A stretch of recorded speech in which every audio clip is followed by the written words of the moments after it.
fun down in Carmel, Indiana today, hanging out with Robbie Yacht. Dryer and Reinbold Racing. Just popped the, we'll call it the hood off the front of the custom Futurliner. Robbie, what did this thing start out as? Started out as a 1953 COE, GMC COE pickup, I suppose you call it. It was Really? kind of a little rad rod thing Yeah. that the boss picked up. Yeah. How much did you guys lift the cab? You know, I lifted the cab about 3 feet, I think. Yeah. Not much of it left, is there? Not a lot. I guess since we have the hood off, let's start under here. So yeah, we have a brand new LS3 crate engine.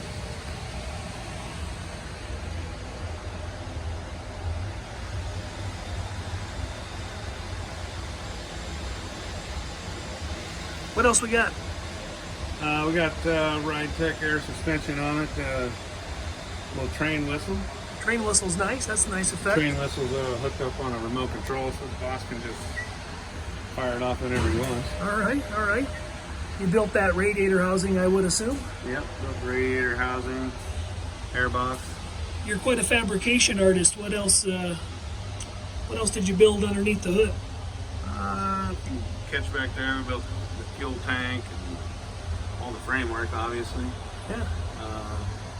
What you can see of the brake pedal, the entire brake pedal is CNC machine here, fabricated. Nice. I've never seen an airbox like that before. Yeah, never built one before. That's cool, man. That's cool. There's a whole lot of things on this truck I've never done before. Just kind of wing it. Kind of the way I like to do things. You made the whole front emblem. Yeah, that's all CNC machine. Okay. That's our company logo. We call him the Flag Man. The flag man. All right. So for starters, the whole front of the unit is steel still. Most of it. I would say probably from the top of the hood opening up. Yep. From the top of the hood opening up is steel going into the cab. Steel up in here in the transition to the back end. Okay. The rest of the bodywork's all aluminum. And then we have thin mirrored stainless down below just for facade. That's sitting right on top of the aluminum body. And it's sitting right on top of the aluminum body. These porthole windows, did you make these or buy those? No, those are boat windows. And then Portals. I see you fabricated some ventilation in. Yeah. Just patch some louvers in there. Try to get a little exhaust from the giant engine compartment that Yeah, I it's knew was going to trap some air. Yeah, yeah. I'm pretty sure I'm still going to need to add a little more ventilation through some mechanical electric fans probably. So the camera system? Camera system has a camera on all 4 sides of it. And has the 360 degree overhead camera system. Ooh.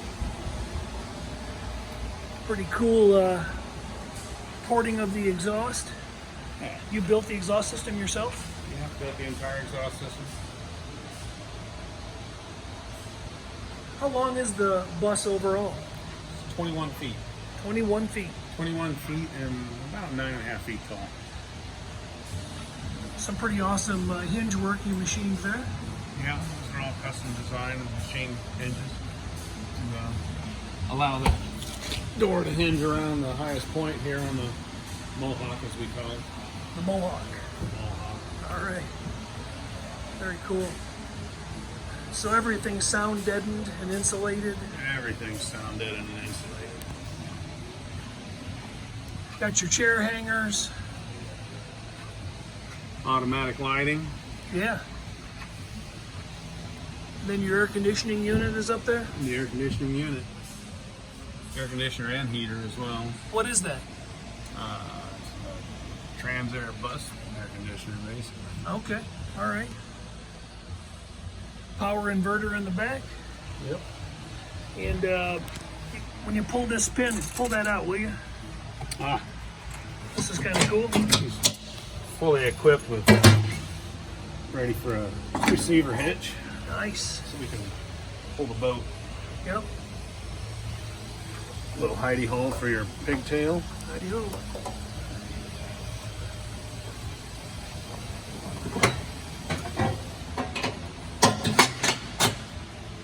So back here, you've got rear backup sensors, or what do you got back down here? Proximity sensors. Yep. Yeah, there's a display on the dash. Let you know which corner has something approaching it and how far away it is in feet. Mm-hmm. It's a pretty cool little system.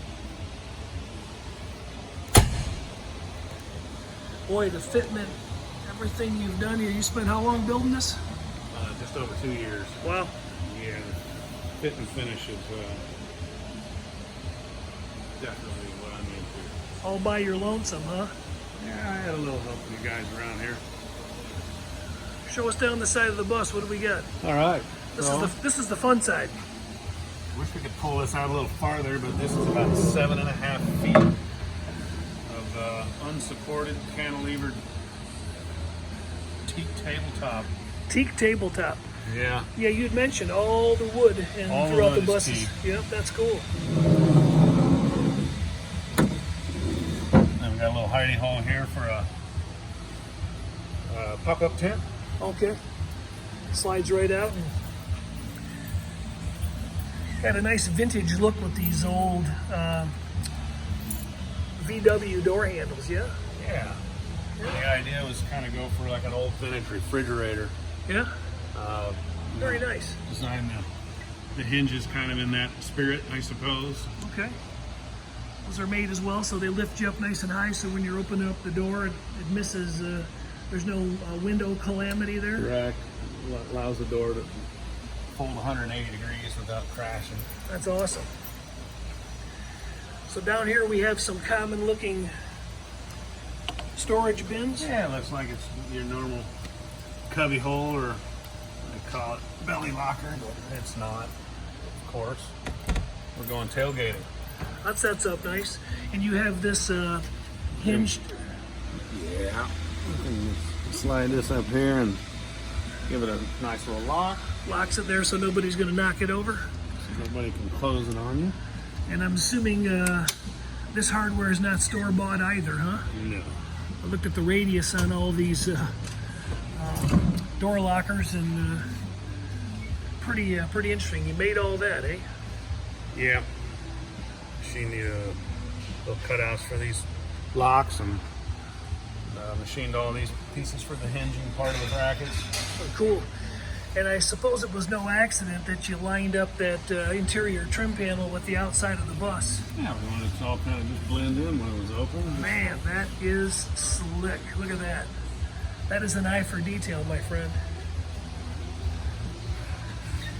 So we got a couple cool vintage looking Coleman stainless coolers. Yep. Pull out drawer, that's kind of nice. Can you jump up here and basically sit on this? Did you build this thing for awesome strength? No, I wouldn't do that there. I will lay on the table on the back. All right. All right, we'll see This was that. made for beers and chili. Beers and chili, all Pretty right. sturdy for that. Yeah, nice. And careful not to bump it into the side. You put a couple cushions on the back. Sure. Nice. So we got another side. We got two entry doors, Yep. forward and rear. Let's step in and see the inside of this thing. All right. How about you? All right. Here, I'll let you hold my flashlight. Great fitment work on the doors again. So for starters, let's talk about your welding skills. I have plenty of welding skills. These are just a bunch of spot welds. Yeah. With a MIG welder. Okay. Turn some lights on in here. Probably should have gone in the back door. That probably wouldn't be a bad idea, right? There's not a lot of light in here, you know. It's kind of a little mood lighting. Yeah. Plenty bright when you're outside during the day. Yeah. So you've got variable switches and Sure. All the lights are on dimmer switches. Nice.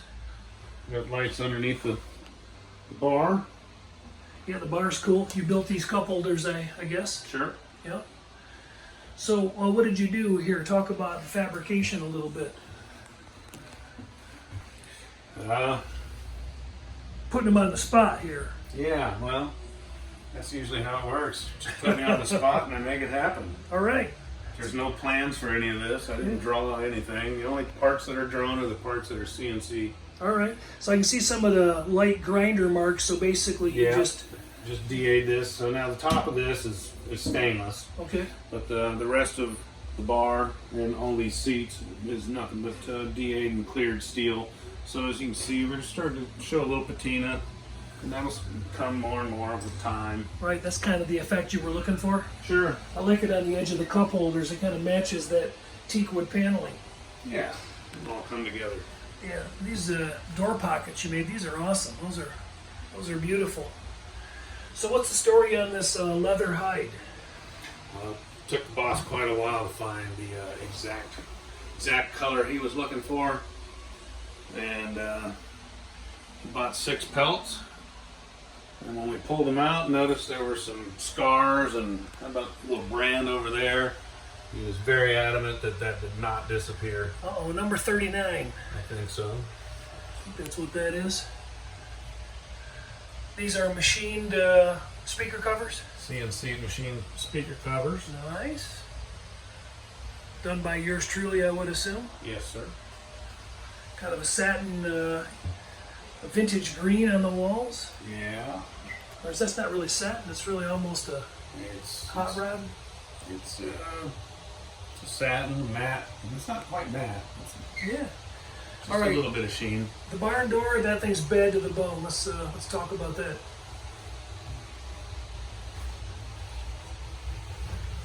Well, What'd you do here, Robbie? well, we just hung it on a couple stainless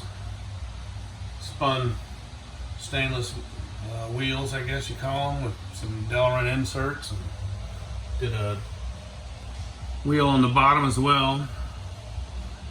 Kind of give it a little bit of a pinch so it can't spin too free, because we did find out early on that it would sling back and forth as you're going around the corners. All right. So it's got a little bit of tension on it? A little bit of tension. Moves fairly easily, but as I was showing you earlier, we have some detents down here. Uh-huh. These are machine detents on either end of the door. Okay. And then inside of this little housing here, we've got spring-loaded bearings. If you can kind of maybe see, there's a set of bearings on the front side as well. So the door is completely pinched between 2 sets of bearings. Yeah, I hear you grunting as you open it up, so it's not easy. You're using 2 fingers, but it definitely a little stiff to open up, eh? Yeah. Yeah. I wasn't drunk for that. Probably more because I'm old and bent over. And we got a custom stereo system built into the back. And Sorry for this whole flashlight effect. Just trying to give a little more light on the. Nothing too fancy there, but yeah, that's kind of a little glove box for your passengers. Okay. I suppose you call it. This is where all the booze gets hidden. Sure. And those drawers just all slide out. There's one is equal to the next. Yep, 6 drawers, all the same. Okay. Nothing fancy hidden in there. So if you pass out in here, how many people could actually sleep in here? 2. One short. Somebody's got to be short, right? Maybe 3. She was pretty cute. All right, all right. What? I'm not sure that's going to pass my township's code for stair height, but in a bus, I think it's legal, right? Sure. So what do we got up here? Well, that's the inside of our 53 GMC cab. Okay. Seat frame all custom built by Robbie. Yes, sir. All right. Again, more teak wood floor. First time I've seen that in a vehicle. Yeah. Wood flooring. So this pedal setup got a matching parking brake, Yeah. brake pedal itself, and then the gas pedal. I've not seen those in a Summit catalog. Yeah, those are low car. Oh, okay. Low car built those. All right. Pretty sure I could have made them, but not near as cheap as I could have bought them from low car. All right. So that shifter knob kind of emphasizes the design as well. Yeah, they kind of all went together. I chose them to go together. GM power window switches. Yeah. Matched up nicely wooden steering wheel. And then up here you kind of fabricated the opening in the dash. Yeah, yeah. Cut out the original radio hole. Okay. Hard to believe that this 1953 GMC had a radio in it to begin with. Yeah, a little bit. Yeah. And then you built the wiring harness. Yeah. All the knobs are matched up. These are what, the wipers? Electric wipers? There. Yeah. Defrost up there. Okay. And then the headlights on the left. All right. They all matched. What's the other screen for on the side of the dash here? That's for the proximity sensors. Oh, okay, yep. So we got electric windows. Those are basically stock design with chrome frames that came from the factory, huh? No, those are one-piece windows. I don't believe this truck came with a one-piece window. It's a later aftermarket add-on. Oh, that's right. The original windows had vents in them, didn't they? Had the little vent windows. Yep, yep. And then, obviously, we filled in the rear window. Okay. Where's the dome light? Well, that's now an air conditioning dip. We have some dome lights up here in the headliner. All right. That match the dome lights in the back. Nice. Leather with some marks in it, just like the rear hide.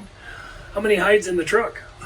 Man, we bought 6. I'm not sure how many. I would say probably over 5 were used. Okay. The other nice thing, I don't even know if we talked about it earlier, but you know, to do this whole deal, we had to weld the doors completely in. Okay. So we did a full fit of this window trim around. If you'll notice, everything's been fit to match, you know. It's not just laying on top. Oh, nice. You've probably never seen a headliner hung quite like that. No, that's kind of an interesting setup. It's clean and sleek. Yeah, there's so much subtlety, it's hard to absorb all that you did on this thing. Well, after 2 years of working on it, Yeah. it's kind of hard for me to even remember what all I've done on it. The man behind the mission, You huh? pointed out some things I've forgotten about. Well, that's cool. Learning as we go. Yeah, this is probably the most awesome party bus on the planet. Definitely the most unique. Yeah. Well, thanks for taking me on a tour of it.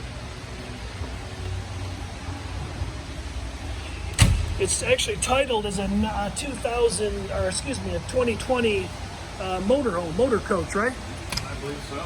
Yeah.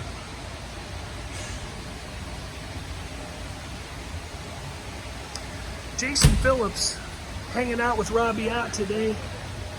Dryer and Reinbold Racing down in Carmel, Indiana. You think the overall weight's pretty close to what, 7,500 pounds? Probably about 7,500 pounds. Yeah. I got some great photos I'll insert in this video of all the stick-built welding you did to kind of create all the radiuses. And you were talking about one more thing. As you were building the bus, you were telling me about the width of the bus and how, as you were stacking those ribs, you were noticing what? Yeah, it's got quite a bit of taper from front to rear. It's a couple inches actually. Uh-huh. Yeah, as I was putting in the framework to build this, I was noticing I had to build them about a 1/4 inch shorter every 16 inches as I went along. So subtly it kind of draws in at the back end, huh? Yeah, it gets a little bit wider as you get to the back. Yeah. Be pretty hard to pick that up. Probably be easier to pick it up from the back end, but Maybe from above. yeah. And then the cowl vent and the mirrors. Cowl vent is custom fabricated out of stainless. Yeah. Pretty much the exact replica of the stock one, just built Okay. it out of stainless steel. Yep. And then these, what's the story on these mirrors? You know, the mirrors are actually late 70s to mid 80s square body GM mirror. I just kind of had to machine my own mount to make them come up from the bottom instead of out from the. They typically would have curved out this way, and the mirror would have gone this way. Okay. One of them to kind of come up, look a little more like the original 1939 Futurliner mirrors. Oh, very cool. So what started out as a pickup truck from 1953 got raised up about 4 feet and turned into this. I don't see much of the pickup truck left in it, but gave you some kind of platform to start on anyway, huh? Sure did. Man, this thing's beautiful. We just set the hood up there before I back up and shut this off. Jason Phillips from Auto Appraise, thanks for hanging out today and checking out this very, very cool replica Futurliner.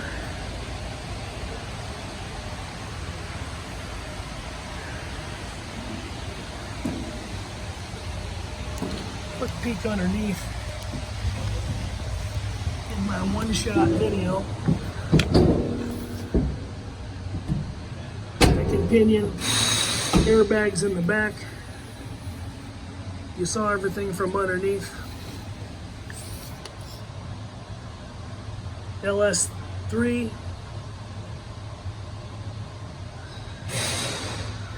L60 trans, 9-inch Ford.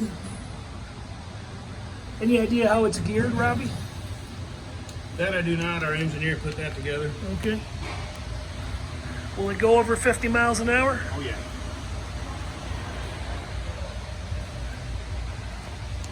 That's a great rig.